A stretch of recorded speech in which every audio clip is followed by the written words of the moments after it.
Helldivers 2 это огромный успех. Онлайн, мемы, тысячи игроков, ощущение масштабной войны. Но при этом все чаще появляется ощущение, что что-то важное было потеряно. Сегодня я хочу спокойно и главное без хейта объяснить, чем Helldivers 1 на самом деле лучше второй части.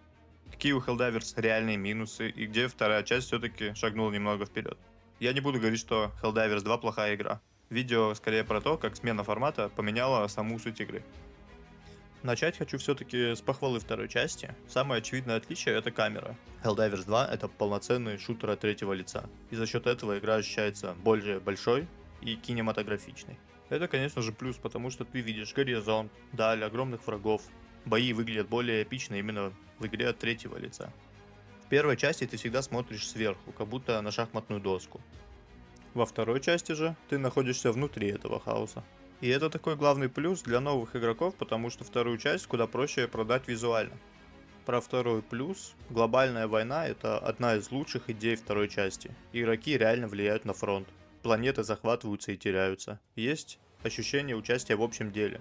В Helldivers 1 тоже это было, но не так ощутимо, как во второй части. Начнем о минусах. Самая большая проблема Helldivers 2– хуже понимаешь, что происходит вокруг. Камера за спиной не дает полного обзора, враги часто выходят из слепых зон. Хаос перестал быть контролируемым. В первой части ты всегда видишь поле боя целиком. Во второй же части тебя убивают из ниоткуда. Ты не понимаешь, что тебя задело. Смерть ощущается случайной. Также, несмотря на масштаб, Helldivers 2 беднее, чем кажется. В первой части было больше оружия, больше вариантов сборок. Во второй части многие пушки просто ощущаются одинаково, а баланс так вообще плавает от патча к патчу. Напоследок игру можно поругать просто за баги, за падение FPS, за то, что игру как будто бы до сих пор пилят на ходу. Теперь же о плюсах именно первой части Helldivers. Первый Helldivers это идеальный кооператив. Вы всегда рядом друг с другом, всегда видите друг друга. Один ошибается, это проблема для всех.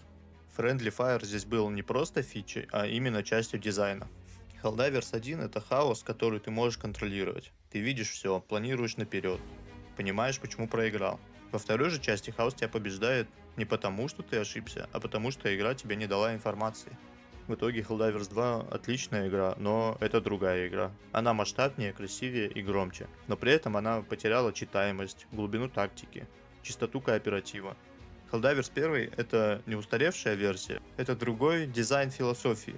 Если тебе важен контроль, тактика, честный хаос, то первая часть до сих пор может дать тебе больше, чем вторая. Пожалуйста, напишите свое мнение в комментариях, какую часть вы считаете лучшей и почему.